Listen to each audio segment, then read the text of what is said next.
প্রিয় শিক্ষার্থীবৃন্দ, তোমরা সকলেই কেমন আছো? আলহামদুলিল্লাহ, আমিও ভালো আছি। আমি প্রত্যাশা করছি তোমরা যেখানেই আছো নিরাপদে আছো, সুস্থ আছো এবং বাড়িতে আছো। তো আজকে আমি একটি অনলাইন ক্লাস উপস্থাপন করব। আজকের ক্লাসের বিষয়বস্তু হচ্ছে একাদশ দ্বাদশ শ্রেণীর তথ্য যোগাযোগ প্রযুক্তি বইয়ের তৃতীয় অধ্যায়ের প্রথম অংশ, নাম্বার সিস্টেম। এই নাম্বার সিস্টেম থেকে আমি সংখ্যা পদ্ধতির রূপান্তর সম্পর্কে আলোচনা করব। তো আমি সংখ্যা পদ্ধতির রূপান্তরকে তিনটি ভাগে বিভক্ত করেছি। প্রথম ভাগটাকে আমি বলছি প্রথম পর্ব, এরপরে দ্বিতীয় পর্ব, এরপরে হচ্ছে তৃতীয় পর্ব। তো আজকে আমি সংখ্যা পদ্ধতি রূপান্তরের প্রথম পর্ব নিয়ে আলোচনা করছি। আমরা আজকে আলোচনা করব কিভাবে একটা দশমিক সংখ্যাকে বাইনারি, অক্টাল, হেক্সাডেসিমেল অথবা অন্য যে কোনো ভিত্তিক সংখ্যায় প্রকাশ করা যায়। মাই ডিয়ার লার্নার্স, তোমাদের কি মনে আছে বাইনারির ভিত্তি কত? হ্যাঁ, ঠিক বলেছ, বাইনারির ভিত্তি হচ্ছে 2, অক্টালের ভিত্তি কত?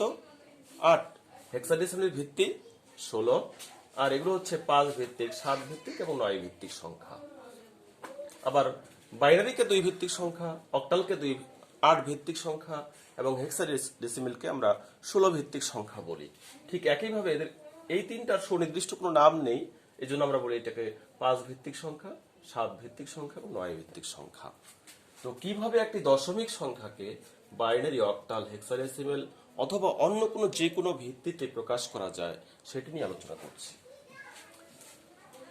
মাই ডিয়ার লার্নার্স, দেখো আমি বোর্ডে একটি সংখ্যা লিখেছি 125.65। তোমরা বলো তো এই 125টা কি? পূর্ণ সংখ্যা, আর এইটুকু হচ্ছে ভগ্নাংশ। মাঝখানে কি আছে? দশমিক বিন্দু। কিন্তু পরীক্ষায় আসে র্যাডিক্স পয়েন্ট কি, এটা ক নাম্বারে আসে।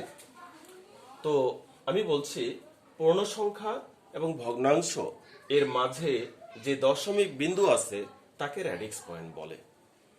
এইভাবে যদি আমরা বলি এবং দেখে বলি তাহলে কিন্তু মুখস্থ করার প্রয়োজন নেই। তুমি যদি ক্লিয়ারলি বিষয়টা বোঝো তাহলে কোনো কিছুই মুখস্থ করার প্রয়োজন নেই। তাহলে পূর্ণ সংখ্যা এবং ভগ্নাংশ এর মাঝে যে দশমিক বিন্দু থাকে তাকে র্যাডিক্স পয়েন্ট বলে। যাই হোক, আজকের আমার আলোচনার বিষয় কিভাবে এই সংখ্যাটাকে আমরা বাইনারি, অক্টাল, হেক্সাডেসিমেল অথবা অন্য যে কোনো ভিত্তিক সংখ্যায় প্রকাশ করতে পারি, এটি আজকের আলোচনার বিষয়। তো আমরা প্রথমে দশমিক থেকে বাইনারিতে প্রকাশ করব।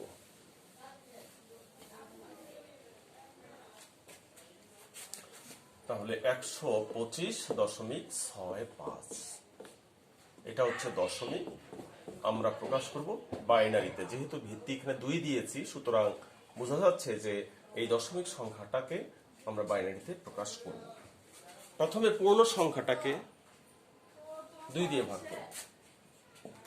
125 2 দিয়ে, 6 দুগুণ 12, 2 দুগুণ 4, 2 দিয়ে 31 দুগুণ 62, 15 দুগুণ 30, 7 দুগুণ 14, 3 দুগুণ 6, 2 1 2, 1 অবশিষ্ট থাকে। আবার 2 দিয়ে ভাগ করব। 1কে তো আর 2 দিয়ে ভাগ যায় না, এই কারণে 0 দিব, এখানকার সংখ্যাটা এখানে লিখব। দেখো 125কে আমরা 2 দিয়ে ভাগ করলাম। ভাগ যেভাবে আমরা সাধারণত করি, 12কে 2 দিয়ে ভাগ করলে 6 দুগুণ 12, আর 5কে 2 দিয়ে ভাগ করলে 2 দুগুণ 4, 5 মিলাই তার 1 লাগে, এই 1টা এখানে লিখবো। এটা কিন্তু -1 না, এটা হচ্ছে অবশিষ্ট। তাহলে এইভাবে আমরা ভাগ করব। শেষের সংখ্যাটা যতক্ষণ পর্যন্ত 0 আসবে না ততক্ষণ পর্যন্ত এই ভাগ প্রক্রিয়া চলবে। তো 1কে যখন আমরা 2 দিয়ে ভাগ করলাম, ভাগ যায় না, যখনই ভাগ যাবে না এখানে 0 দিবে আর এখানকার সংখ্যাটা এখানে লিখবে। এখন এই অবশিষ্টগুলো আমরা যদি নিচ থেকে উপরের দিকে নেই তাহলে 125-এর বাইনারি হয়ে যাবে। 1 2 3 4 5 0 1। তাহলে কিন্তু আমরা 125-এর বাইনারি পেয়ে গেলাম, তাই না? তোমরা কি ক্লিয়ারলি বুঝছো? আচ্ছা, ওকে। এখন 125-কে 0.65 এটাকে আমরা এখন বাইনারিতে প্রকাশ করব। এইভাবে সোজাসুজি গুণনের মাধ্যমে করতে পারি, অথবা আমরা এই পাশেও করতে পারি, দুইভাবে। তো আমি ম্যানুয়ালি করি। গুণফল পূর্ণ সংখ্যা ভগ্নাংশ 0.65 0.65 কে 2 দিয়ে গুণ করলে 5 দুগুণ 10, 10 শূন্য হাতে 1, 6 দুগুণ 12, 13। কয় ঘর আগে দশমিক আছে? 2 ঘর আগে দশমিক আছে, 1, 2। 0.30। এই 0.30 কে আবার এখানে নিয়ে আসবো। 0.60, এখানে হলো 0.60। এখন 0.60 কে আবার এখানে নিয়ে আসি। 6 দুগুণ 12, 120। পূর্ণ সংখ্যা হচ্ছে, এটা হচ্ছে পূর্ণ সংখ্যা 1, ভগ্নাংশ হচ্ছে 20। 0.20 গুণন 2, 0.40। পূর্ণ সংখ্যা 0, ভগ্নাংশ 40। এখন 0.40 কে আবার যদি 2 দিয়ে গুণ করি তাহলে 0.80 হয়। 0.80 0.80 কে আবার 2 দিয়ে গুণ করবো, 1.8 দুগুণ 16। এটা হয় পূর্ণ সংখ্যা 1, ভগ্নাংশ হলো 0.60। এখন তোমাদের কাছে মনে হচ্ছে যে এইভাবে আমরা কতক্ষণ ধরে গুণ করব এবং কিভাবে বুঝবো যে আমার আর গুণ করতে হবে না? এর উত্তর হলো 3টা। যখন তোমরা দেখবা একই সংখ্যা রিপিট করছে, তাহলে কাজ শেষ তোমার। আর যদি দেখো 0.00 কোথাও আসে, তাহলে কাজ একেবারেই শেষ। আর যদি রিপিট না করে এবং 0.00 না আসে, সেই ক্ষেত্রে সর্বোচ্চ 6 বার, 7 বার বা 8 বার, সর্বোচ্চ 8 বার পর্যন্ত গুণ করে ছেড়ে দিতে পারো। এখন এই পূর্ণ সংখ্যাগুলো উপর থেকে নিচের দিকে লিখতে হবে।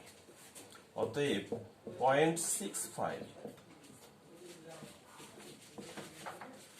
দশমিক দিতে হবে, তারপরে হচ্ছে 101 001 ডট ডট ডট। এটা হচ্ছে বাইনারি। 0.65 এর আমরা বাইনারি পেয়ে গেলাম। এখন 125.65 এই দুটাকে আমরা যদি একত্রিত করে লিখি, তাহলেই কিন্তু উত্তরটা হয়ে যাবে। নিচে যেহেতু আমার জায়গা নেই, উপরে লিখি। অতএব 125.65 ইকুয়াল টু, আমরা 125-এর বাইনারি কত পেয়েছিলাম? 1111101 পয়েন্ট। এইটা 1 দুইটা 0 1 ডট ডট ডট। এটা হলো অ্যান্সার।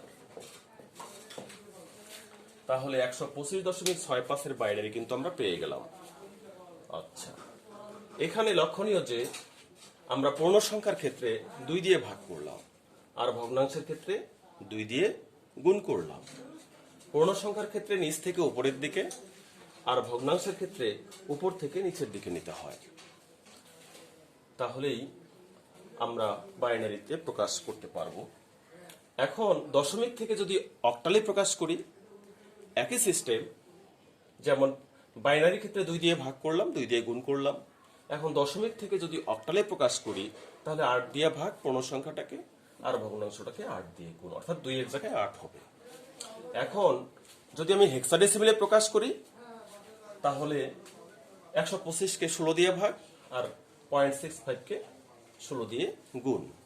পূর্ণ সংখ্যার ক্ষেত্রে নিচ থেকে উপরের দিকে অবশিষ্টগুলো নিব, আর ভগ্নাংশের ক্ষেত্রে উপর থেকে নিচের দিকে নিব। আচ্ছা, এখন দশমিক থেকে যদি 5 ভিত্তিক সংখ্যায় প্রকাশ করি, তাহলে 5 দিয়ে ভাগ, 5 দিয়ে গুণ। 7 ভিত্তিক সংখ্যায় যদি প্রকাশ করি, তাহলে 7 দিয়ে ভাগ, 7 দিয়ে গুণ। অথবা যে কোনো ভিত্তিক সংখ্যায় প্রকাশ করতে বললে পূর্ণ সংখ্যাটাকে আমরা ওই ভিত্তিক সংখ্যা দিয়ে ভাগ করব, আর ভগ্নাংশটাকে ওই ভিত্তিক সংখ্যা দিয়ে গুণ করব। এটা কিন্তু একটা সিস্টেম। আমি মোটামুটি একটা উদাহরণ দিয়ে বুঝালাম, সময় স্বল্পতার কারণে সবগুলো দেখানো গেল না। তো প্রিয় শিক্ষার্থীবৃন্দ, তোমরা নিশ্চয়ই আজকের ক্লাসটি বুঝতে পেরেছ। তো এই ক্লাসটি যদি পড়ো আর বাকি অঙ্কগুলো অর্থাৎ দশমিক থেকে অক্টাল, দশমিক থেকে হেক্সাডেসিমেল অথবা দশমিক থেকে অন্য যে কোনো ভিত্তিক সংখ্যা, এই তিনটা অঙ্ক কিন্তু তোমরা একটু প্র্যাকটিস করবা। যদি বুঝতে না পারো, কোথাও সমস্যা হয়, তাহলে কমেন্টে কিন্তু লিখে জানাবে। তো এতক্ষণ সাথে থাকার জন্য ধন্যবাদ। খুদা হাফেজ।